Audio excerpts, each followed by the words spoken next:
Hello students, आप लोग का एडुकेशन अब चैनल में हार्दिक स्वागत है। मैं क्लास 10th का साइंस टॉप लेकर आया हूँ, जो आगामी बिहार बोर्ड दु- के लिए और सेंट्रल एग्जाम के लिए काफ़ी महत्वपूर्ण प्रश्न साबित होगा। फर्स्ट ऑफ ऑल देखेंगे अलैंगिक जनन की मुख्य विशेषता क्या है। तो अलैंगिक जनन की मुख्य विशेषता है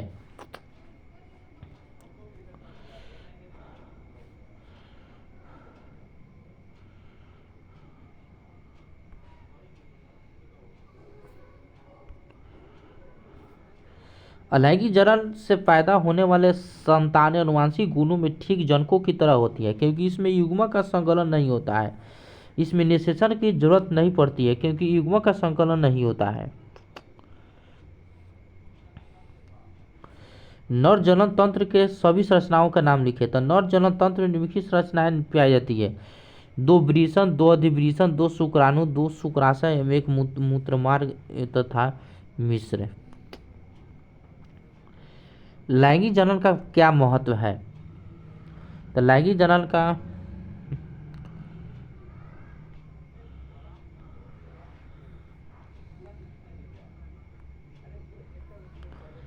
सभी जीवों में गुणों की एक संख्या निश्चित होती है। अलैंगिक जनन करने वाले अंशसूत्री या समसूत्री प्रकार का कोशिका विभाजन होती है, जिसके कारण उसमें कोई विभिन्नता नहीं होती आती है। प्रत्येक पीढ़ी में क्रोमोसोम की संख्या भी निश्चित रहती है। अलैंगिक जनन करने वाले अर्धसूत्री कोशिका विभाजन होती है, जिसमें भिन्नता आ जाती है, पीढ़ी दर पीढ़ी बढ़ती जाती है। पौधे में अलैंगिक जनन कैसे होता है?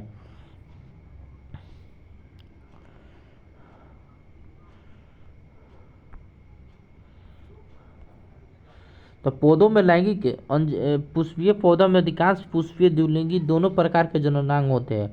पुंगव का जननांग है जयांग तथा करपल का मध्यांग जननांग कहते हैं। पुंगव में परागकण बनाते हैं, जिसे माइक्रोस्कोपर भी कहते हैं। जयांग में बीजांड या मेगा स्पोर बनाते हैं और सूत्री विभाजन द्वारा बनाते हैं। निषेचन के बाद फल तथा बीज बनते हैं। बीज के बाद अंकुरण के बाद नाना पौधा बनता है। शुक्र जनन नलिका के बारे में बताएं।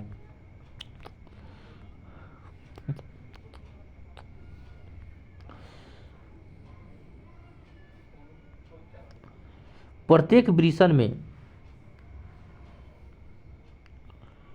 प्रत्येक वृषण में 9 से शुक्र जनन नलिका होती है, जिसमें अंदर शुक्राणु का निर्माण होता है। नर कोशिका शुक्राणु को पोषण पैदा करती है। जनन किस जीवों की समष्टि के स्थायित्व में किस प्रकार सहायक है? तो किसी भी स्पीशीज की समष्टि के स्थायित्व में जनन और मृत्यु दर में लगभग बराबर की दर तो अस्थायी बना रहता है। एक समष्टि में जन्म दर मृत्यु दर हो, उसके आधार पर निर्धारण करते हैं। परागकण से क्या समझते हैं आप?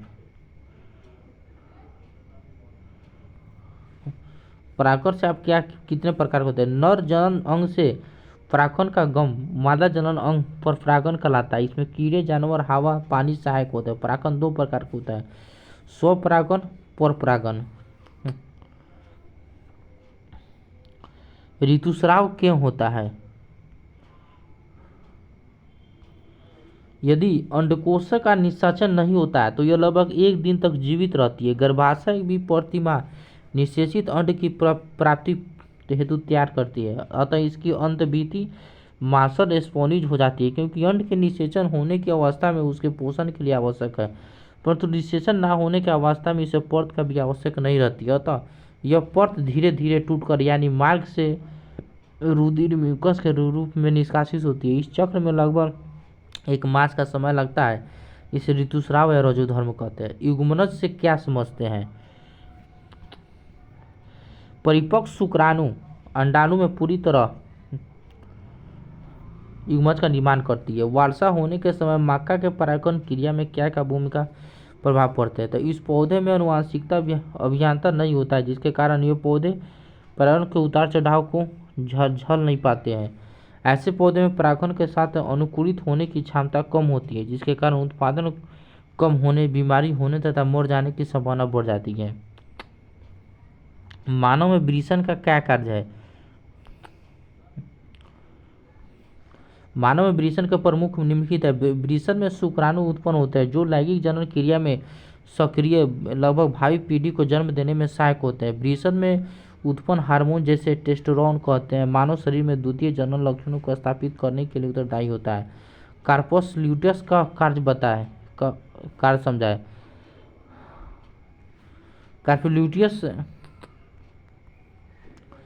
ल्यूटियम प्रोजेस्टेरोन नामक हार्मोन का स्राव करता है जो गर्भाशय के दीवारों को काफी मोटा करता है अतः गर्भधारण में मदद करती है। जीवों में विभिन्नता स्पीशीज का लाभदायक होती है परंतु विशिष्टि के लिए आवश्यक नहीं है क्योंकि जीवों में पाई जाने वाली विभिन्नता नई जाति के प्रादुर्भाव में मदद करता है। नए वातावरण प्रतिकूल परिस्थितियों में स्थायित्व कायम रहता है। यह विभिन्न विशिष्टि के लिए लाभदायक नहीं होता है क्योंकि इसमें निश्चित स्थानों पर प्राकृतिक आपदाओं को इसे नष्ट कर देता है। गर्भ निरोधक गोलियों के बारे में समझाएं। परिवार नियोजन के कई उपायों में गर्भ निरोधक गोलियां भी एक उपाय है जो कृत्रिम प्रोजेस्टेरोन तथा एस्ट्रोजन डाला जाता है। ईएसएच या एलएच के स्राव में प्रतिबंध लगा देते हैं जिसके कारण अनुसरण की क्रिया नहीं होती है। परागण क्या है? परागण में कीटों की क्या भूमिका होती है? परागकोशों से परागकणों का परिकरण वर्तिकाग्र तक होने की प्रक्रिया परागण कहते हैं। कीटों के द्वारा परागण की क्रियाएं होती है।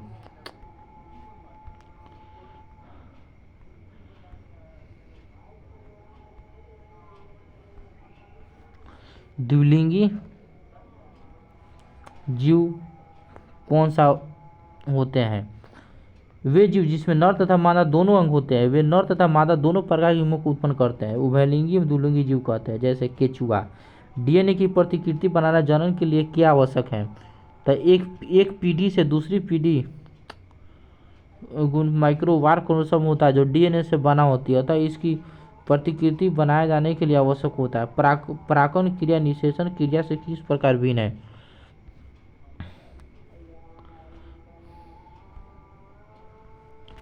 परागकणों के परागकोशों से निकलकर उसी पुष्प या जाति के दूसरे पुष्प के वर्तिकांत तक पहुंचने की प्रक्रिया परागण कहते हैं। निषेचन के अंतर्गत परागकणों के वर्तिकांत तक पहुंचने के बाद निषेचन की क्रिया होती है। नर युग्मक और मादा युग्मक के स्तनों को निषेचन कहा सकता है। लैंगिक जन संचारित रोगों के बारे में लिखे। लैंगिक जन संचारित रोग यौन संबंध से होने वाले संक्रामक रोग को कहा जाता है। यह रोग कई तरह के रोगाणु जैसे बैक्टीरिया, वायरस, परजीवी, प्रोटोजोआ, यीस्ट और सूक्ष्मजीवा होते हैं।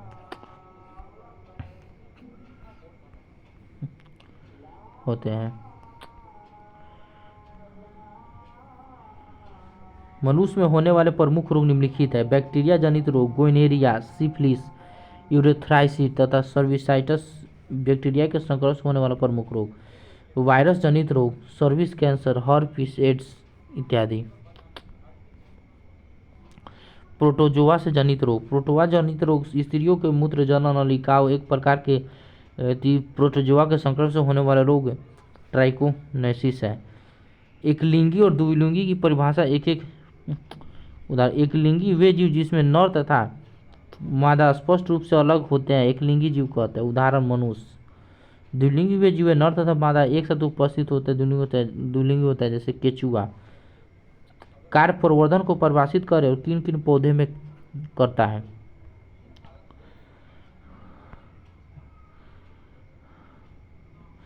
कायिक पौधा शरीर के कोई कायिका या वर्ष भाग जैसे जड़, तना, पत्ती, विलग तथा परिवर्ती होकर नए पौधे का निर्माण करते हैं। कायिक परिवर्धन कहलाता है। कायिक परिवर्धन मुख्यतः गुलाब, आलू, ब्रायोफाइटम आदि में किया सकता है। मुकुलन क्या है? मुकुलन एक प्रकार का लैंगिक है जिनमें जीवों की उत्पत्ति जनन के शरीर के धरातल से कणिका फूटने या प्रोधान निकलने के फलस्वरूप होता है। इस प्रक्रिया में जीव शरीर के किसी भाग से एक या से अधिक अंगरूपी उभार निकालता है। मुकुलन या बड कहते हैं। उसके बाद जनक कोशिका के केंद्र मुकुलन में पा सकता है। केंद्र मुक्त मुकुल जनक के शरीर से विलग होकर नए जीव का निर्माण करते हैं। ईस्ट में मुकुलन। पौधे में लैंगिक जनन के लिए कौन सा उत्तरदायी होता है? तो पौधे में लैंगिक जनन के लिए पुष्प उत्तरदायी है। पुष्प के 4 भाग होते हैं जिसमें नर जनन अंग तथा मादा जनन अंग पाया जाता है। नर अंग को पुष्पांग तथा मादा जनन अंग को जयांग कहते हैं। बहुखंडन किसे कहते हैं? एक कोशिकीय जीव में कोशिकीय विभाजन द्वारा नए जौ की उत्पत्ति होती है जिसमें कोशिका अनेक संतति कोशिकाओं में विभाजित हो जाती है जैसे मलेरिया, परजीवी, प्लाज्मोडियम। मासिक चक्र कब और क्यों होता है? जब परिपक्व अंडाणु शुक्राणु से संयोजन नहीं कर पाता है, टूट जाता है, जिसके साथ आंतरिक दीवार एवं अन्य औषधि पदार्थ बाहर निकलते हैं। मासिक चक्र कहता है 28 दिनों के अंतराल पर होता है। अगर जितने भी स्टूडेंट इस वीडियो को देख रहे हैं कृपया लाइक करें, शेयर करें, सब्सक्राइब करें, ताकि आप लोगों के लिए मैं अच्छे से अच्छे कंटेंट प्रोवाइड कर सकूं और आगामी बिहार बोर्ड 2024 के लिए आप लोग अच्छे से साबित हों।